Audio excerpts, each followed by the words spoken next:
আশা করি সবাই ভালো আছেন।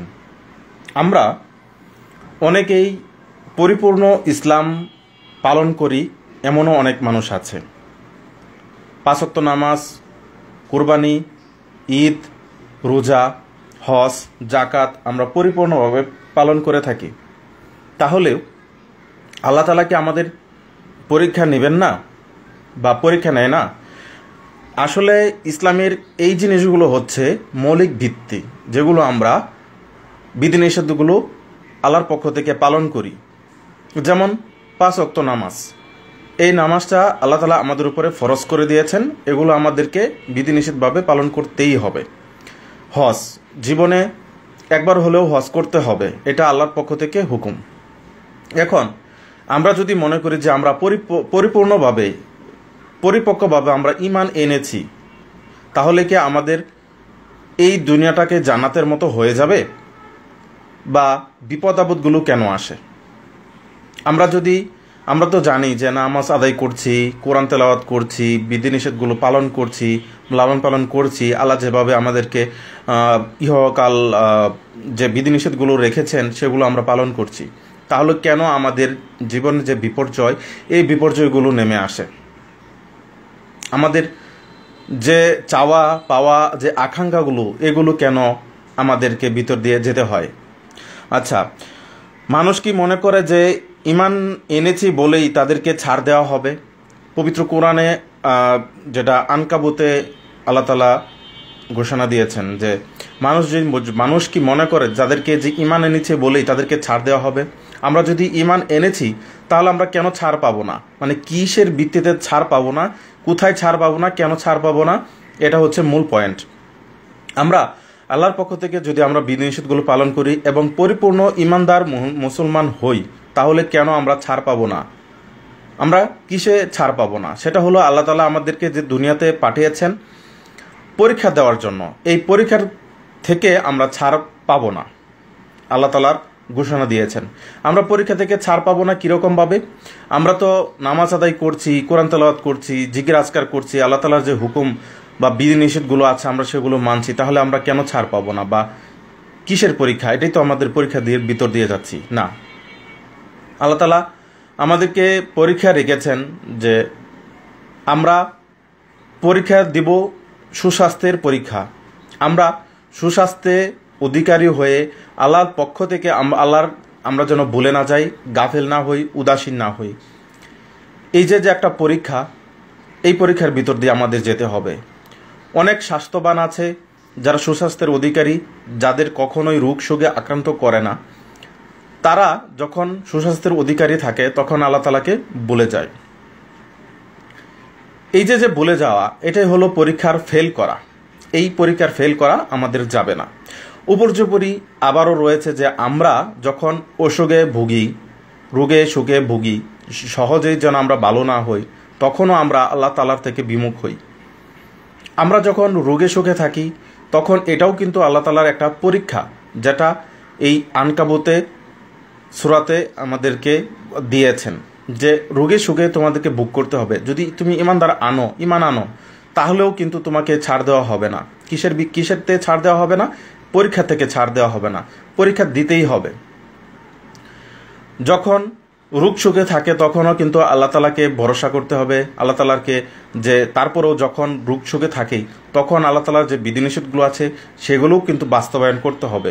এটাই হচ্ছে আল্লাহ তাআলার পরীক্ষা। হ্যাঁ, আরেকটা পরীক্ষা রয়েছে। কিরকম? যেমন দারিদ্রতা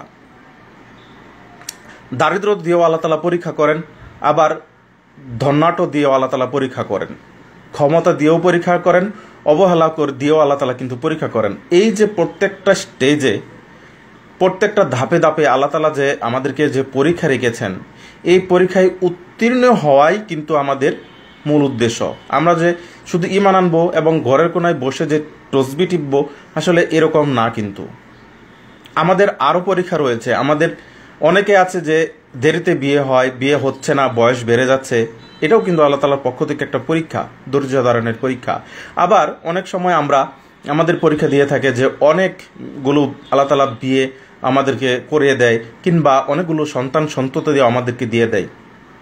আমরা আল্লাহ তাআলার পক্ষ থেকে যে সন্তান সন্ততি পাচ্ছি বা পাবো, এইগুলোকে আমরা কিভাবে লালন পালন করব, কিভাবে আমরা ভরণ পোষণ করব, এটাও কিন্তু আমাদের আল্লাহ তাআলার পক্ষ থেকে একটা পরীক্ষা।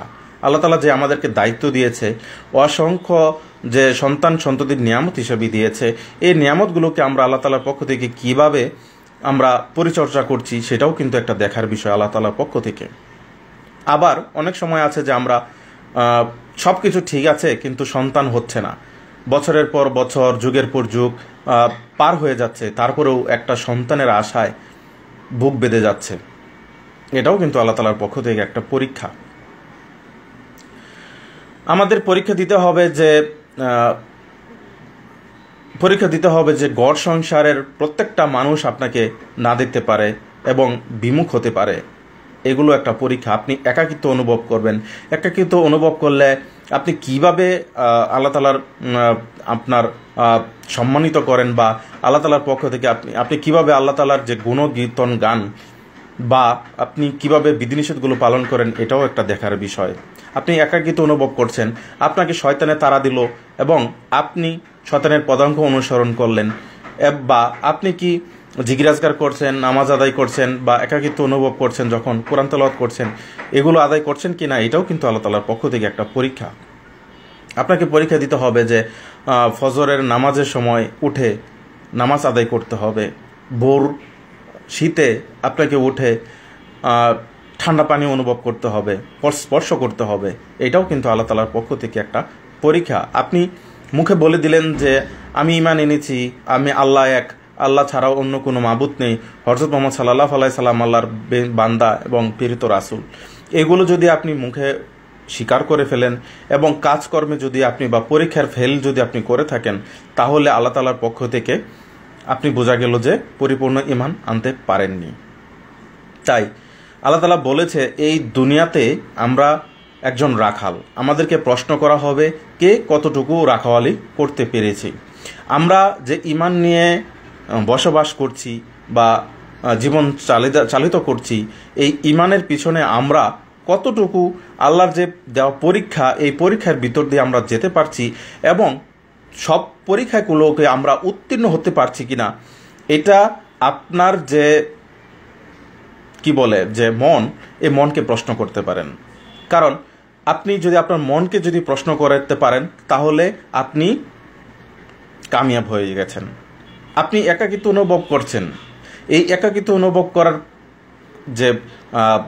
করার পিছনে বা কারণে যে আপনি কি আল্লাহর যে মহত্ব এবং অনুভব করছেন, যদি এটা মনে করতে পারেন, তাহলে আপনার মন বলে দেবে যে না, আপনি আল্লাহর পথেই আছেন। আপনি যখন নিঃসন্তান, তখন যদি বলতে পারেন বা আপনার মন যদি সায় দেয় যে না, আল্লাহ এটা হচ্ছে আমার একটা পরীক্ষা, যদি এরকম মনে করতে পারেন, তাহলে আপনি পরীক্ষায় পাশ করে যাবেন। আপনি যদি ধন সম্পদের পিছনেও পেয়েও আপনি যদি এক আল্লাহকে মনে রাখেন, তাহলে আপনি পরীক্ষার সফলতা অর্জন করলেন। আপনি দায়িত্ববান মানুষ হলেন, সংসারের সকল দিকে আপনি কন্ট্রিবিউট করলেন এবং যেভাবে আল্লাহ তাআলার দায়িত্ব যে পালন করলেন, এটাও কিন্তু আল্লাহ তাআলার একটা পরীক্ষা। এই সব কিছু মিলিয়ে যদি আপনি উত্তীর্ণ হতে পারেন এবং আপনার যদি ঈমান থাকে, তাহলে আল্লাহ তাআলা আপনাকে অনুগ্রহ বান্দা হিসেবে স্বীকার করবেন এবং এর জন্য রয়েছে জান্নাত। সবাই ভালো থাকবেন এবং সুস্থ থাকবেন। আসসালামু আলাইকুম।